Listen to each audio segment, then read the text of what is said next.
지난 2월 달을 지나가면서 하나님의 치우친 사랑을 독점하는 성도라는 주제로 말씀을 드렸습니다. 첫 번째는 좋은 것을 받을 줄 아는 성도의 태도와 또 삶의 태도와 기도라는 말씀을 드렸는데, 좋은 것을 받을 줄 아는 성도들은 태생적으로 말씀이 쓰여 있으면 그것이 이루어질 줄 알고 믿는 그런 믿음의 태도가 있다. 또 기도할 때 자신도 억울한 것이 많지만 자신에게 잘못한 사람을 용서함으로써 주님께서 내 죄를 용서해 줄 수 있다는 그 마음을 가지고 용서의 마음으로 기도하는 그 삶의 태도와 기도를 가진 자들을 주님께서 편애하시고 좋아하신다. 둘째 주에는 이런 말씀을 드렸습니다. 깨어있는 자의 지혜를 가지고 있는 성도들이다. 뭐에 깨어있느냐? 우리는 늘 삶을 살아가면서 현재에 집중하지 않고 늘 과거와 미래에 치우쳐서 살고 있는데, 지금 내 옆에 계신 성령님과 나를 통해서 역사하시는 우리 주 예수 그리스도의 능력을 체험하고 현재에 집중해서 깨어있는 사람, 영적으로 영안이 밝은 사람, 또 예수 그리스도가 오셨을 때 그것을 알 수 있는 사람들, 주님께서 그분을 통해서 사용하신다는 말씀을 드렸습니다. 지난주에는 주님이 기억하시는 눈물과 기도라는 제목으로 베드로라는 사람을 하나님께서 쓰실 때 눈물을 흘릴 때 속상해서 흘리는 눈물이 아니에요. 자기가 가지고 있는 연약함을 하나님 앞에 내려놓고 저는 이것밖에 할 수 없습니다. 저는 너무 부족합니다. 그럼에도 불구하고 주님 나를 사랑하십니다. 연약함으로 겸손하게 눈물을 흘리고 주님 앞에 회개할 때 지나간 일을 후회하는 회개가 아니라 주님이 그럼에도 불구하고 내가 주님을 3번이나 부인하고 또 저주했는데도 불구하고 나를 사랑하셨던 그 주님의 눈빛을 기억하면서 주님 그 말씀, 그 눈빛, 그 사랑의 그 기억을 내가 가지고 평생을 그 사랑 전하며 살겠습니다 하는 주님의 사랑으로 인한 회개를 가진 사람을 주님께서 쓰신다고 말씀드렸습니다. 2월달 이제 마지막 주가 되어서 이제 성도들, 하나님의 귀한 은혜를 받고 사는 성도들의 가장 중요한 부분을 오늘 말씀드리려고 합니다. 믿음의 기적이 일상이 되는 성도라는 제목으로 말씀드리려고 해요. 먼저 3주간 했던 것들을 그냥 말로 정리하면 그렇습니다. 하나님의 마음에 합한 성도의 모습은, 편애와 호의를 받는 그 성도들의 모습은 믿음과 기도와 현재를 바라보는 의식과 눈물과 회개가 영이신 하나님 앞에 깊고 진실해야 된다는 걸 말씀드렸어요. 도표를 한번 보여주세요. 지금 보면 그렇습니다. 믿음의 태도와 기도의 용서, 또 현재를 의식하며 주님을 영혼으로 자각하고 눈물의 연약함과 겸손과 주님의 사랑을 기억하며 회개를 하는 사람을 하나님이 편애하는 사람입니다. 여러분, 기적이라는 걸 믿습니까? 누가 아멘 하려다가 마시네요. 기적이란 말 자체는 조금 어폐가 있는 것 같습니다. 영어로 miracle이라는 말을 사실은 기적인데 눈에 보이는 아주 거창한 현상들을 기적이라고 생각을 많이 하죠. 실제적으로 진짜 기적은 뭐냐면 지금도 우리가 일정한 숫자로 심장이 뛰고 있다는 것도 기적이고요. 그리고 공기 중에 있는 산소의 비율을 0.01%도 틀리지 않게 맞춰주셔서 온 세계가 불타지 않고 있다는 것도 기적이고요. 그리고 우리를 이 자리에 불러주신 것도 기적입니다. 사실은 기적이라는 것을 현상으로 보기에는 좀 그렇습니다. 그럼에도 불구하고 우리 삶에 꼭 기적이 필요합니다. 기적을 이해하기 위해서는 우리 자신이 어떻게 존재되어 있는가, 우리 존재를 살펴볼 필요가 있어요. 19세기 말서부터 20세기 초까지 많은 철학자들은 인간이 인간되게 하는 것은 무엇인가, 당신이 당신되게 하는 것은 무엇인가에 대한 질문에 데카르트를 중심으로 해서 생각하고 의식하는 것이 그 사람을 존재한다고 얘기하는 겁니다. 예를 들어서 여러분들이 죄송합니다. 김말순이라는 분 안 계시죠? 제가 그냥 예를 들겠습니다. 김말순 집사님이 계시다면, 김말순 집사님이 존재하는 이유는, 지금 이 순간 존재하는 이유는 이 자리에 내가 목사님의 말씀을 듣고 있고 위대한 교회에 참여해서 같이 예배를 드리고 있다라는 의식을 가지고 있을 때 객관적으로 그분이 의식을 갖고 있는 그 순간 그는 김말순 집사님으로, 김말순이라는 사람으로 존재하고 있다는 거예요. 그래서 지금까지 철학자들은 의식을 가지고 있다는 걸 굉장히 중요시하게 생각했습니다. 그래서 지금까지 이런 노력을 했죠. 뭐뭐 해야 된다. 뭐뭐 해야 되는 당위가 필요하다. 그러니까 예를 들어 지금은 뭐 조금 희미해졌지만 저희 때는 학교 다닐 때 국기에 대한 경례 했거든요. 국기에 대한 경례를 하면서 맹세하면서 뭐 했습니까? 나는 조국과 민족을 위해서 충성을 다할 것을 심장을 이렇게 하면서 충성을 다할 것을 맹세했잖아요. 그러니까 그런 국가 간으로 뭐뭐 해야 된다라는 의식이 그 사람의 인생을 주도한다고 봤습니다. 이해되시죠? 근데 요즘에는 과연 그 의식이라는 게 어떻게 나오는 것인가라는 연구를 하게 되는데 듀크 대학에서 연구를 하기 시작했습니다. 우리 행동의 사실은 45% 이상이 의식이 아니라 습관에 대해서 습관에 의해서 움직인다는 거죠. 내가 뭐뭐를 해야지 결정하는 게 아니라 내가 하는 모든 행동의 45%는 습관이라는 거예요. 예를 들어서 우리가 아침에 일찍 일어나서 아침상이 차려지면 그 숟가락을 듣고 밥을 퍼먹는데 누구든지 숟가락을 들면서 나는 숟가락을 들어야 한다. 숟가락을 잡고 밥을 45도 각도로 찔러 넣어야 된다. 이렇게 하시는 분들이 없잖아요. 다 일어나서 눈 감으면서 멍한 상태로 양치질을 하고 그리고 누가 시키지도 않는데 얼굴을 닦고 지도도 없이 정류장으로 걸어가서 어디서 차가 들리는 소리만 들으면 이거 저 45번이구나 그러고 뚝 타고 직장까지 가게 된다는 거죠. 또 운전하시는 분도 운전하면서 내가 이 시점에 브레이크를 밟아야지 그리고 깜빡이를 켜야지라고 의식하면서 깜빡이를 켜거나 그런 게 아니라 자연스럽게 브레이크를 밟고 깜빡이를 켜면서 직장까지 운전해서 간다는 것이죠. 1980년도 벤자민 레빗이라는 사람이 실험을 했는데 1000명의 사람을 대상으로 손가락을 하나 들어보는 시험을 했습니다. 여러분 뭐 손가락을 이렇게 들어보면 되게 웃기잖아요. 손가락을 이렇게 들게 하는 시험입니다. 근데 이 손가락을 들게 하고 나서 이제 그 뇌가 명령하는 것 그리고 자신이 결정하는 의지가 하는 것 손가락을 드는 순간들을 0.000초로 다 계산을 했어요. 뇌에다가 전파를 꽂고 한번 차트를 보여주세요. 보통 여러분들 생각하기에 자신의 의지로 손가락을 움직여야지 라고 하는 생각이 먼저 가고 그 다음에 뇌에서 자 손가락아 움직여라 하고 뇌에서 신호를 줘서 손가락을 이렇게 드는 순간이라고 생각하잖아요. 근데 실제 실험을 해보니까 단 1%도 자신의 의지가 뇌보다 빠른 적이 없어요. 무슨 말이냐면 뇌에서 먼저 손가락을 올려요. 그 다음에 0.3초 후에 자신의 의지로 손가락을 올려는 의지가 생긴다는 것입니다. 여러분 손가락 올리는 거 연습하시는 분 계십니까? 손가락 올리는 건 하루에도 수천 번 올리잖아요. 그러니까 수만 번, 수천 번 반복된 이 습관이 우리의 의식으로 손가락을 올려야지보다도 약 0.35초가 빠르다는 것입니다. 사람이 대단한 것 같지만 사실은 습관의 동물이에요. 그래서 습관이라는 것이 너무너무 중요하다는 것입니다. 습관을 바꾸면 인생이 바뀐다는 것이 왜냐하면 습관은 무의식으로부터 나온다는 것입니다. 좀 쉽게 설명을 하고 싶은데요. 자기가 어떤 일을 딱 결정할 때 어떤 사물을 보거나 감각을 느낄 때 오늘 강단장식 너무 예쁘다라고 생각할 때 1초에 뇌가 4억 비트로 움직입니다. 4억 비트로. 그런데 내가 이 꽃을 보면서 예쁘다라고 예화로 사용해야지라는 나의 의식은 이걸 보면서 내가 이렇게 예쁘다고 생각해야겠다라고 하는 의식을 사용할 때는 뇌는 겨우 400비트로 움직인다는 거죠. 그러니까 우리는 사실은 굉장히 많은 무의식 속에 우리가 삶을 살고 있는 거예요. 습관은 우리의 무의식을 지탱하는 것입니다. 더 쉽게 얘기해 볼까요? 여러분 신문을 보시면서 신문에 있는 모든 관심사가 다 관심이 있습니까? 별로 알고 싶지 않은 일들도 많잖아요. 그런데도 불구하고 요약해서 신문이 오잖아요. 똑같습니다.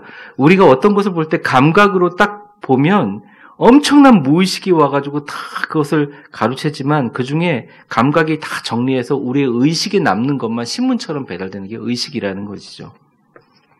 쉽게 얘기한다면 더 어려워지는 것 같습니다.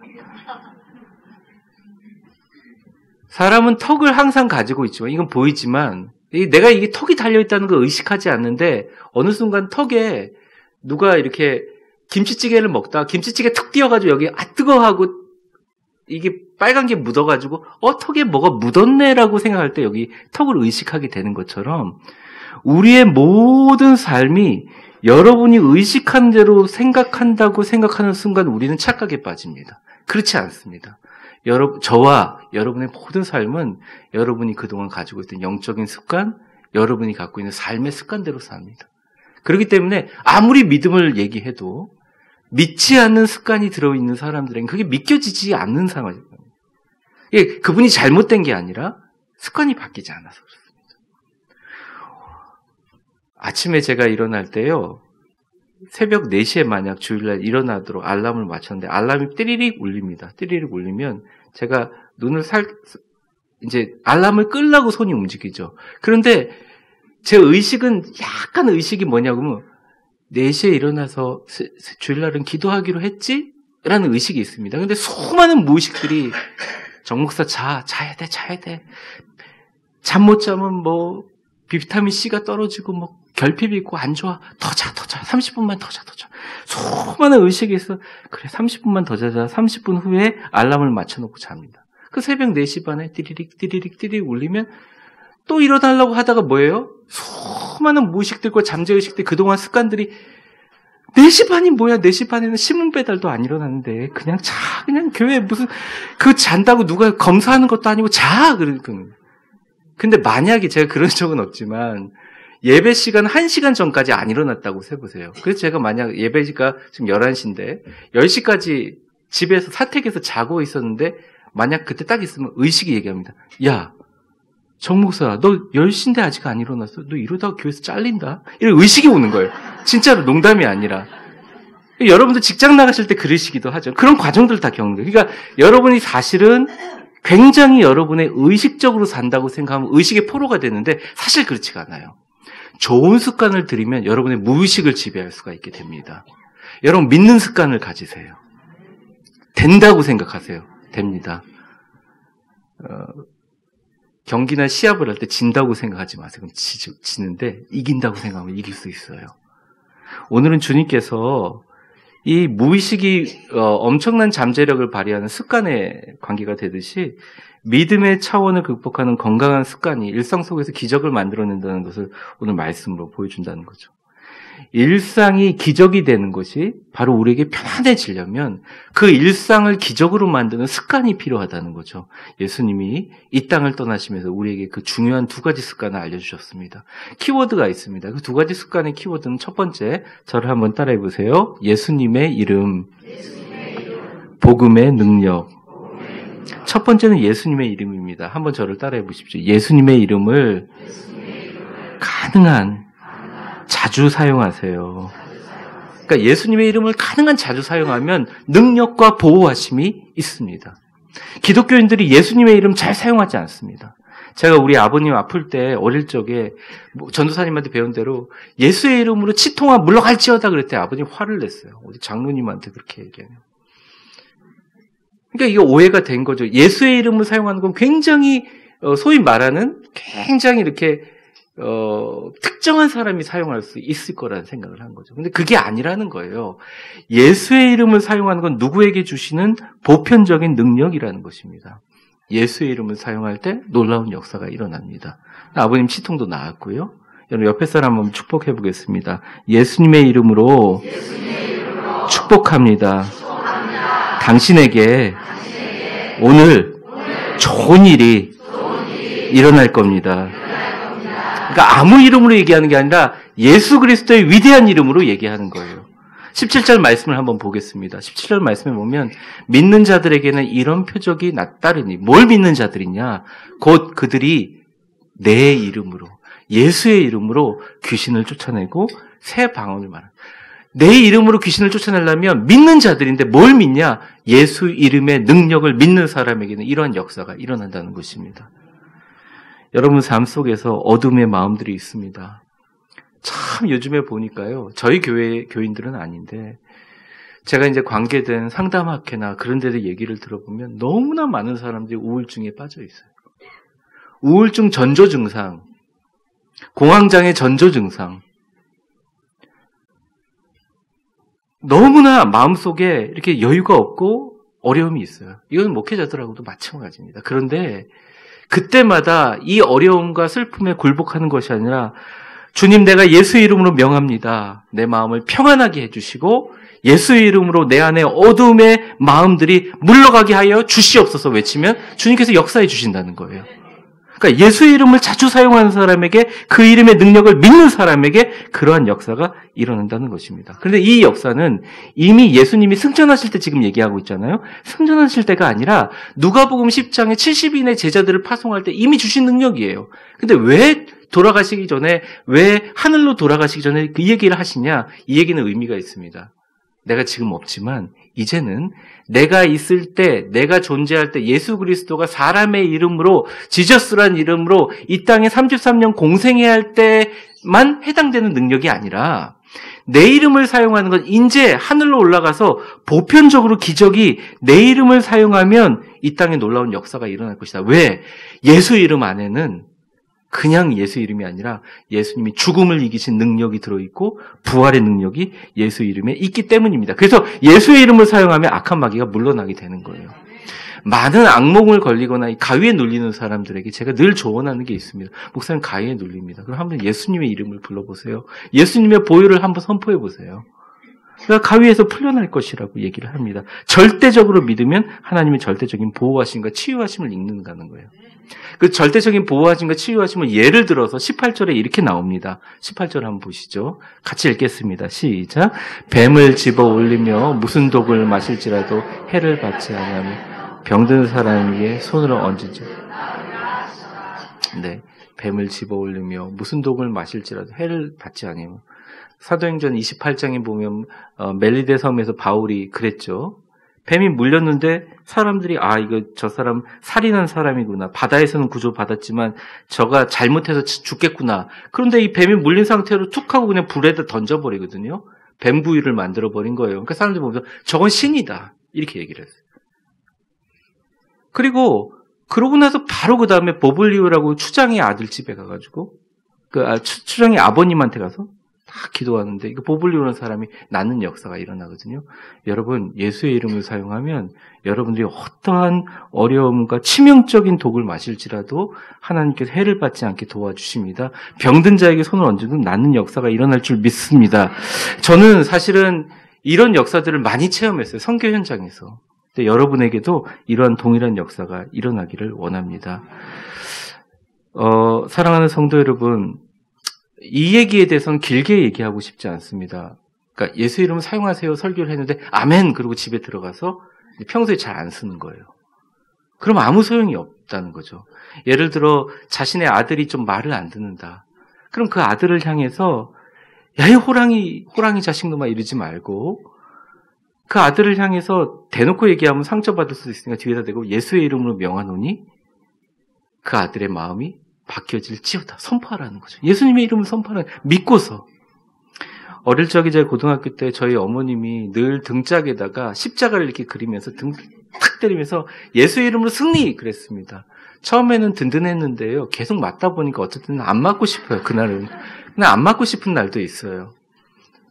그렇게 고등학교 1학년, 2학년, 3학년을 지나갔습니다. 목회를 하다 보면 아니면 여러분들 삶을 살면서 똑같이 어려움과 힘든 일이 있을 때마다 가끔마다 어머님이 등에서 등짝을 탁 때리면서 십자가를 그려주면서 예수의 이름의 승리라는 말이 생각납니다. 여러분 예수의 이름을 자주 사용하세요. 가정에 문제가 있거나 가정에 어둠의 영들이 있을 때 예수의 이름으로 명하노니 가정에 어두운 영들아 물러갈지어다 선포하세요. 왜요? 하라고 나와 있는데 왜 안 하세요? 네, 여러분 통장에 돈이 있는데 안 쓰는 거랑 똑같은 거 아닙니까? 그렇죠? 그런 거 저축해둘 필요 없어요. 예수님이랑 아껴둘 필요가 없다는 거죠. 여러분 직장에서도 마찬가지입니다. 뭘 해도 직장이 안 될 때가 있어요. 어려움이 있어요. 그리고 꼭 그런 분들이 있습니다. 교회를 잘 섬기고 좀 잘 봉사하려고 그러면 갑자기 말도 안 되는 어려움이 있을 때가 있어요. 참 목회자들도 안타깝지만 안타까워 눌려있는 마음에서 예수의 이름으로 일어나서 내가 예수의 이름으로 명하노니 이 어려움과 고통과 모든 나를 누르는 것들이 해방될지어다 주님 앞에 선포하세요. 여러분의 이름이 아닙니다. 예수 이름으로 선포할 줄 믿습니다. 예수님의 이름을 사용해서 보호하심과 능력을 받으세요. 특별히 여러분들을 힘들게 하고 어렵게 하는 상황들이나 사람들을 만날 때 예수 이름으로 선포하고 만나세요. 그 사람이 다르게 대할 겁니다. 여러분이 다르게 역사할 것입니다. 여러분 예수의 이름으로 승리하셔서 그분의 능력과 보호하심을 날마다 경험하시는 위대한 성도들 되시기를 주의 이름으로 축원합니다. 두 번째입니다. 이게 첫 번째 습관은 예수 이름을 잘 사용해요. 특권들이 뭐예요? 예수의 이름으로 이렇게, 그러니까 의식이 아니죠. 의식이 아니죠. 예수 이름을 사용하라고 말씀하셨으니까 해야지라는 의식보다 뭐가 더 빠르다? 습관이 더 빠르다. 그러니까 안 하는 습관이 지금까지 들이셨잖아요. 그러니까 지금부터 하는 습관을 들이시면 됩니다. 예수 이름으로 선포하십시오. 두 번째는 뭐냐면 모든 인생의 목적을 복음 전파의 복음의 능력에다 맞추면 나머지 문제를 주님께서 해결해 주신다는 것입니다. 19절서부터 20절까지 읽으면요. 감동적인 구절인데 한번 19절 읽어보겠습니다. 시작. 주께서 말씀을 마치신 후에 하늘로 올려지사 하나님 우편에 앉으시느니라. 20절. 제자들이 나가 두루 전파할세 주께서 함께 역사하사 그 따르는 표정으로 말씀을 확실히 증언하시니라. 하나님께서 하늘에 올라가면서 제자들에게 얘기합니다. 유언처럼 얘기합니다. 그러니까 제자들이 나가서 두루 전파할세 전파하고 나니까 뭐가 생겨요? 주께서 함께 역사하사 그 다른 표적으로 말씀을 확실하게 증거한다는 거죠. 이제 예수님은 없어요. 공간에 시간과 공간에 예수님은 없어요. 제자들에게는 인간의 몸으로 예수님을 따르던 시기가 완전히 끝났습니다. 시간과 공간을 초월한 예수 그리스도의 능력을 성령을 통해서 우리에게 주시는데 육적인 눈으로 볼 수 없지만 영적인 관계만 있지만 예수님이 주시는 성령의 능력으로 말미암아 그 일을 하라고 주셨는데 그게 뭐냐면 복음을 전하라고 주신 거예요. 여러분 이 땅에 정말 똑똑한 사람들이 많습니다. 제가 유학 가서도 그렇고 제가 한국에 와보니까요. 정말 똑똑한 분들이 많아요. 정말 인격적으로 훌륭하신 분들이 많아요. 저와 여러분들보다 훨씬 더 어떻게 보면 이런 분이 예수를 믿어야 된다라는 분처럼 불신자들에게도 너무너무 그런 분들이 많아요. 진짜 사랑하고 봉사하고 섬기고 그런 분들이 많아요. 또 보면 각각 재능도요. 딱 보면 이 사람은 정말 천재구나 하는 천재성을 가진 사람이 정말 많습니다. 그럼에도 불구하고 우리를 세상으로부터 불러서 우리를 모아주신 이유가 하나 있어요. 여러분들의 개인의 능력이 아니라 여러분에게 목적이 있기 때문에 그래요. 여러분을 불러주신 목적은 복음을 전하라고 불러주신 것입니다. 그러니까 사실은 여러분에게 복음을 잘 전하게 하기 위해서 여러분에게 물질을 주시기 위해서 주님은 여러분의 삶을 만들어 주신 거예요. 일단 들어오셨으면 나갈 생각하지 마세요.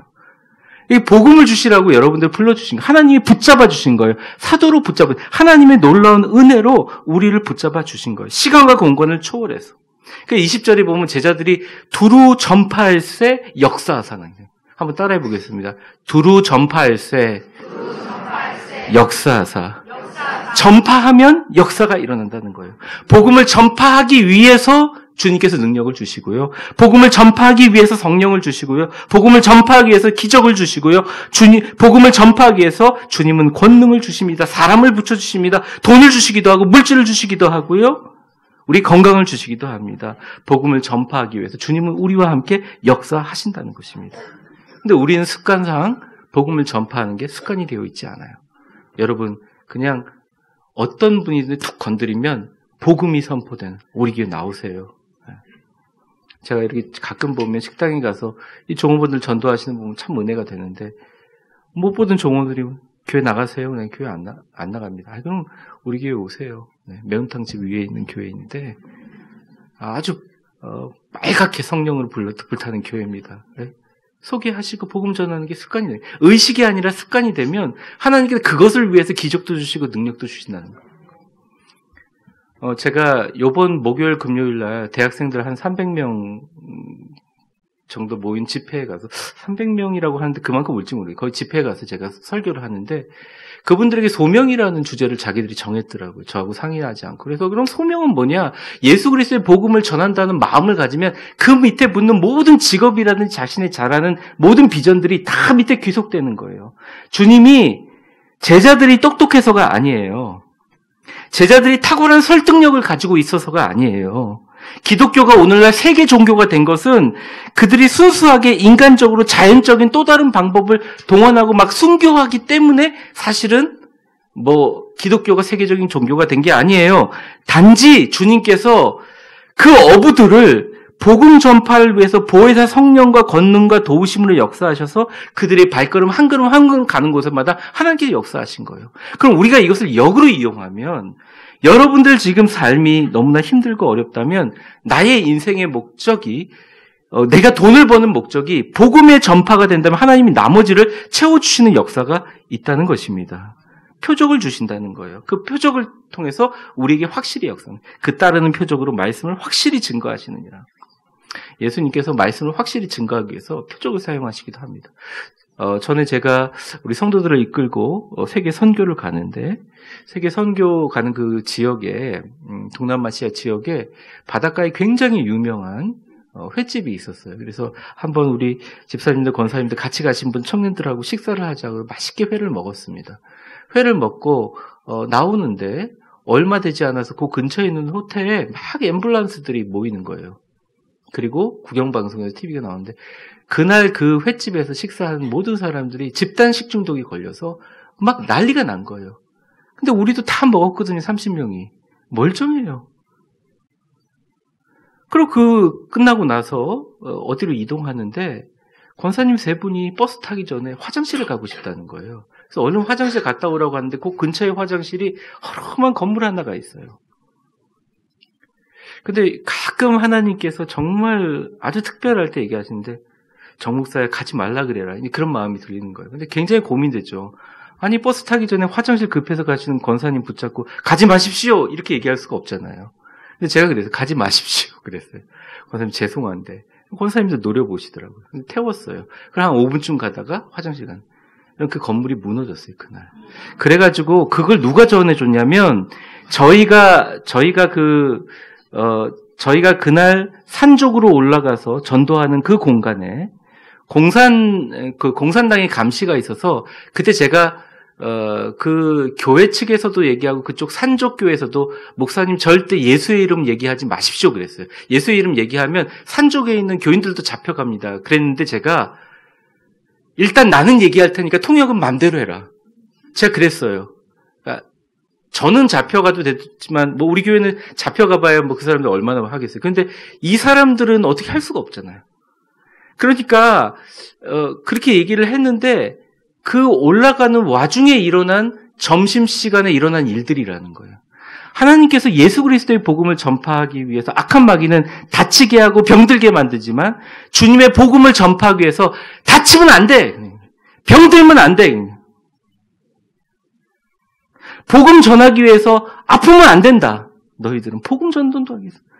복음 전하기 위해서 너희들은 다치면 안 된다. 주님께서 보호해 주시는 거예요. 사랑하는 성도 여러분, 옆에 사람 한번 축복해 보겠습니다. 당신을 축복합니다. 당신의 인생에 복음 전도를 위하여 아파도 안 됩니다. 다쳐도 안 됩니다. 뭘 위해서요? 복음 전도를 위해서라는 거죠. 좋은 식당 가고 나중에 유럽 같은 데 가서 아름다운 해변에서 좋은 식사 스테이크 썰기 위해서 우리를 보내신 게 아니라 그러면 더 좋지만 사실은 그걸 위해서 보낸 게 아니라 우리의 모든 전신의 인생의 목적이 복음 전파가 되면 나머지를 역사해 주신다는 겁니다. 그러니까 많은 분들이 좋은 집과 넓은 집에 가고 싶어서 기도하지만 정말 한 권사님이 진짜 우리 집이 너무 좁아가지고 13평밖에 안 되니까 셀 모임도 할 수 없고 애들 놀이터에서 전도해야도 예배드릴 공간이 없습니다. 간절히 울면서 기도했더니 하나님께서 집을 주신. 그러니까 이게 우리가 인생으로 생각하는 거랑 달리 정말 복음 전파를 일상의 습관으로 살면 하늘의 천군과 천사가 우리를 위해서 움직이기 시작합니다. 왜냐하면 이것만큼 중요한 게 주님께 없거든요. 주님이 이걸 부탁하고 우리에게 가셨거든요. 문제는 우리에게 재정과 물질과 사람과 기적과 축복이 문제가 아니라 내가 지금 갖고 있는 일상의 삶의 의도와 목적이 과연 주님의 목적과 일치되는 그리스도인인가가 문제라는 것이죠. 저도 주님 앞에 복음 위에서 사용되고 싶습니다. 여러분들도 복음 위에서 사용되시기를 주의 이름으로 축원합니다. 우리 교회는 위대한 교회가 될 줄 믿습니다. 토론토 교회 임상심리학자이고 교수인 존 피터스는 자고 일어나고 나서 30분 만에 자기가 세계에서 가장 유명한 사람이 된 걸 깨달았어요. 왜냐하면 그분이 쓴 책 12가지 인생을 바꾸는 법칙이라는 제목입니다. 우리나라는 12가지 인생의 법칙, 인생의 습관 이런 식으로 책이 나왔는데요.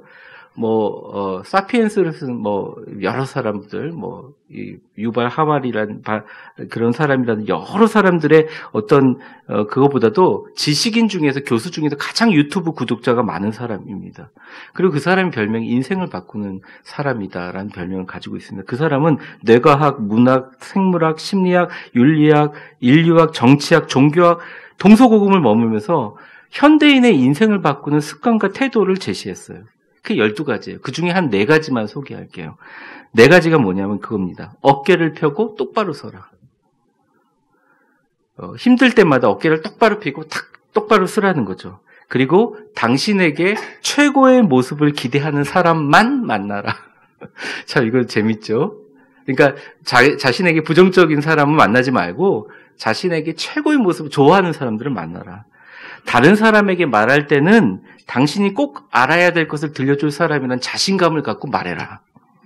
그리고 마지막, 말할 때는 분명하고 정확하게 자신의 의견을 얘기해라. 이게 얘기를 합니다.